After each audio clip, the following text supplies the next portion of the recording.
ನಮಸ್ಕಾರ, ನನ್ನ ಹೆಸರು ಡಾಕ್ಟರ್ ಕಾರೆಡ್ಡಿ ಶ್ರೀಧರ್ ರೆಡ್ಡಿ. ನಾನು ಸ್ಟೇಪ್ಲರ್ ಸರ್ಜನ್. ನಾನು treatment range hospital KPHP colony number 4 ಕೂಕಟ್ಪಲ್ಲಿ ಹೈದರಾಬಾದ್ನಲ್ಲಿ ಅವೈಲೇಬಲ್ ಇರ್ತೀನಿ. ಬೆಲನಿಟಿಸ್ ಅಂದರೆ ಏನು? ಬೆಲನೋಪಾಸಿಟಿಸ್ ಅಂದರೆ ತುಂಬ ಜನಕ್ಕೆ ಈ ವಿಷಯ ಗೊತ್ತಿಲ್ಲ. ಅಸಲಿಗೆ ಶುಗರ್ ಬಂದರೆ ಪುರುಷರಲ್ಲಿ ಯಾವ ರೀತಿಯಾದ ಪ್ರಾಬ್ಲಮ್ಸ್ ಶುರುವಾಗುತ್ತೆ, ಅದಕ್ಕೆ ಯಾವ ರೀತಿಯಾದ ಅಡ್ವಾನ್ಸ್ ಚಿಕಿತ್ಸೆ ಅವೈಲೇಬಲ್ ಇದೆ ಅನ್ನೋದೇ ಇವತ್ತು ತಿಳ್ಕೊಳ್ಳೋಣ. ಯೂಶಲ್ ಆಗಿ ಪುರುಷರಲ್ಲಿ ಅಂಗದ ಚರ್ಮ ಏನಿದೆ ಇದು ತುಂಬ ಇಂಪಾರ್ಟೆಂಟ್ ರೋಲ್ ಪ್ಲೇ ಮಾಡುತ್ತೆ ಲೈಫಲ್ಲಿ. ಇಲ್ಲಿ ಅಂಗದ ಚರ್ಮ ಏನಿದೆ, ಈ ಅಂಗದ ಮೇಲೆ ಇರುವ ಚರ್ಮ ಹೀಗೆ ಸ್ಟ್ರೈಟ್ ಆಗಿರುತ್ತೆ, ಯಾವುದೇ ರೀತಿಯಾಗಿ ಅಂಟ್ಕೊಂಡಿರಲ್ಲ. ಬಟ್ ಕೆಳಗಿರೋ ಚರ್ಮ ಮಾತ್ರ ಇಲ್ಲಿ ಅಂಟ್ಕೊಂಡು ಈ ರೀತಿಯಾಗಿರುತ್ತೆ.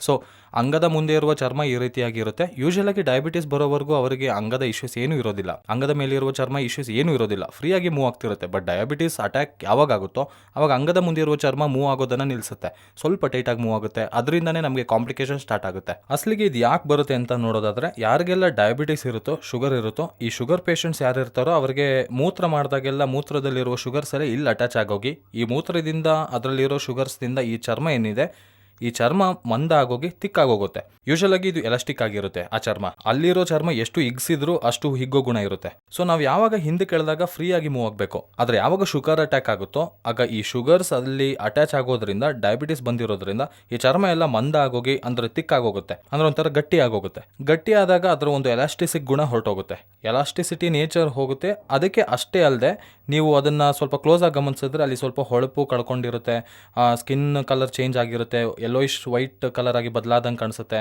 ಅಂಡ್ ಹಿಂದಕ್ಕೆ ಎಳೆಯೋ ಪ್ರಯತ್ನ ಮಾಡಿದ್ರೆ ತುಂಬ ನೋವು, ಉರಿ ಕಾಣಿಸುತ್ತೆ. ಇನ್ನೂ ಹೆಚ್ಚಿಗೆ ಪ್ರಯತ್ನ ಮಾಡಿದ್ರೆ ಅಲ್ಲಲ್ಲಿ ಕ್ರ್ಯಾಕ್ಸ್ ಕೂಡ ಫಾರ್ಮ್ ಆಗುತ್ತೆ, ಅಲ್ಲಲ್ಲಿ ಚರ್ಮ ಸಿಗಾಕೊಂಡಾಗೆ ಅನ್ಸುತ್ತೆ, ಅಲ್ಲಲ್ಲಿ ಕ್ರ್ಯಾಕ್ಸ್ ಉಂಟಾಗುತ್ತೆ. ಆ ಕ್ರ್ಯಾಕ್ಸ್ ಬಂದ ನಂತರ ಹಿಂದಕ್ಕೆ ಎಳೆಯೋಕೆ ಆಗಲ್ಲ, ಬಹಳ ಪೇನ್ ಆಗುತ್ತೆ. ಇಂಟರ್ ಕೋರ್ಸ್ ಮಾಡುವಾಗಲಂತೂ ತುಂಬ ಪೇನ್ ಆಗುತ್ತೆ, ಉರಿ ಆಗುತ್ತೆ. ಅಷ್ಟೇ ಅಲ್ಲದೆ ಸ್ಮೆಗ್ಮಾ ಅನ್ನೋದು ಸ್ಟಾರ್ಟ್ ಆಗುತ್ತೆ, ಫಾರ್ಮ್ ಆಗುತ್ತೆ. ಅಂದ್ರೆ ನಮಗೆ ಚರ್ಮದ ಮೇಲೆ ಬೆವರು ಹೇಗೆ ಬರುತ್ತೋ ಹಾಗೆ ಇಲ್ಲಿ ಕೂಡ ಸ್ಮೆಗ್ಮಾ ಅನ್ನೋದು ಫಾರ್ಮ್ ಆಗುತ್ತೆ. ಈ ಸ್ಮೆಗ್ಮಾನ ನಾವು ದಿನವೂ ಹಿಂದಕ್ಕೆ ಎಳೆದು ಕ್ಲೀನ್ ಮಾಡ್ಕೋಬೇಕು. ಬಟ್ ಡಯಾಬಿಟಿಸ್ ಇರೋರಿಗೆ ಹಿಂದಕ್ಕೆ ಬರೋದಿಲ್ಲ. ಬರದಿದ್ದಾಗ ಈ ಸ್ಮೆಗ್ಮಾ ಎಲ್ಲ ಮೆಲ್ಲಗೆ ಹೊರ ಬರೋದಕ್ಕೆ ಸ್ಟಾರ್ಟ್ ಆಗುತ್ತೆ.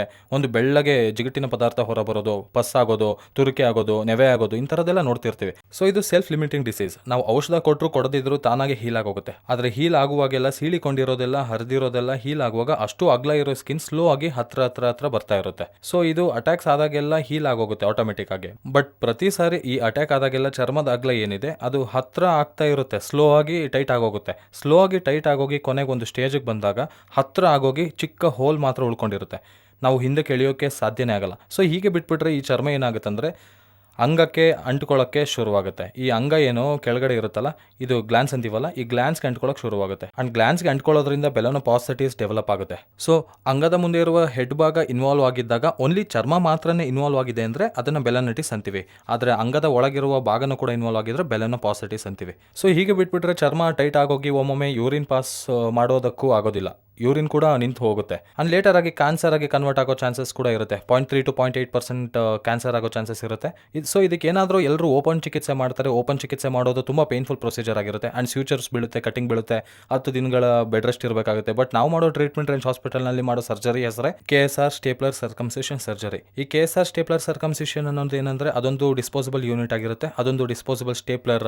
ಅದನ್ನು ಒಂದು ಪೇಷಂಟ್ಗೆ ಬಳಸಿದ ನಂತರ ಬಿಸಾಕ್ತೀವಿ, ಮತ್ತೆ ನೆಕ್ಸ್ಟ್ ಪೇಷಂಟ್ಗೆ ಬಳಸೋದೇ ಇಲ್ಲ. ಇದರಿಂದ ಕ್ರಾಸ್ ಇನ್ಫೆಕ್ಷನ್ ಇರೋದಿಲ್ಲ, ಫಸ್ಟ್ ಪಾಯಿಂಟ್. ಅಂಡ್ ಇದರಲ್ಲಿ ಏನಂದ್ರೆ ಪೆನಿಸ್ನ ಒಂದು ಗಾತ್ರಗನುಗುಣವಾಗಿ ಸೈಜಸ್ ಇರುತ್ತೆ.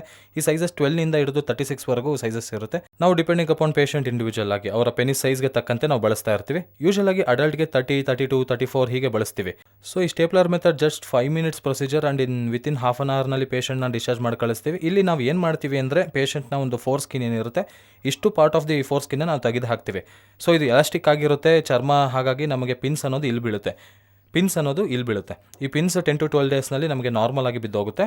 ಇದರಲ್ಲಿರೋ ಅಡ್ವಾಂಟೇಜ್ ಏನಂದರೆ, KSRನಲ್ಲಿರೋ ಅಡ್ವಾಂಟೇಜ್ ಏನಂದರೆ ಪಿನ್ಸ್ ಅನ್ನೋದು ಡೈರೆಕ್ಟ್ ಆಗಿ ಸ್ಕಿನ್ಗೆ ಅಟ್ಯಾಚ್ ಆಗಲ್ಲ. ಡೈರೆಕ್ಟ್ ಆಗಿ ಸ್ಕಿನ್ ಅಟ್ಯಾಚ್ ಆದರೆ ಪೇನ್ಫುಲ್ ಆಗಿರುತ್ತೆ. ಬಟ್ ಇಲ್ಲಿ ಡೈರೆಕ್ಟ್ ಅಟ್ಯಾಚ್ ಆಗದೆ ಮಧ್ಯದಲ್ಲಿ ಒಂದು ಸಿಲಿಕಾನ್ ರಿಂಗ್ ಇರುತ್ತೆ. ಆ ರಿಂಗ್ ನಮಗೆ ಇಲ್ಲಿ KSR ಸ್ಟೇಪ್ಲರ್ಗೆ ಪೇಟೆಂಟ್ ರೈಟ್ಸ್ ಇದೆ.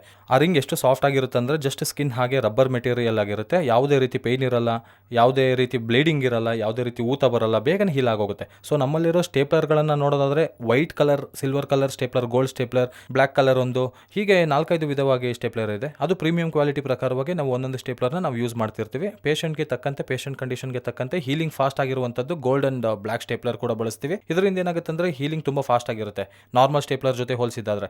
ಸೊ 5 ಮಿನಿಟ್ಸ್ನಲ್ಲಿ ನಾವು ಮಾಡ್ತೀವಿ, 30 ಮಿನಿಟ್ಸ್ನಲ್ಲಿ ಡಿಸ್ಚಾರ್ಜ್ ಮಾಡ್ತೀವಿ. 10 to 12 ಡೇಸ್ನಲ್ಲಿ ರಿಂಗ್ ಬಿದ್ದೋಗುತ್ತೆ. ನೀವು ತೊಗೋಬೇಕಾಗಿರೋ ಕೇರ್ ಏನಂದರೆ ನೋ ಇಂಟರ್ಕೋರ್ಸ್, ಸೇರಬಾರ್ದು, ಯಾವುದೇ ಪರಿಸ್ಥಿತಿಯಲ್ಲೂ ಸೆಕ್ಷುವಲ್ ಇಂಟರ್ಕೋರ್ಸ್ ಮಾಡಬಾರ್ದು. ಅಟ್ಲೀಸ್ಟ್ 1 ಮಂತ್ವರೆಗೆ ಯಾವುದೇ ಪರಿಸ್ಥಿತಿಯಲ್ಲೂ ಸೇರಬಾರ್ದು. ಆ್ಯಂಡ್ ಸೆಕೆಂಡ್ ಇಂಪಾರ್ಟೆಂಟ್ ಏನಂದರೆ ನೋ ಎರೆಕ್ಷನ್ಸ್, ಅವಾಯ್ಡ್ ಎರೆಕ್ಷನ್ಸ್.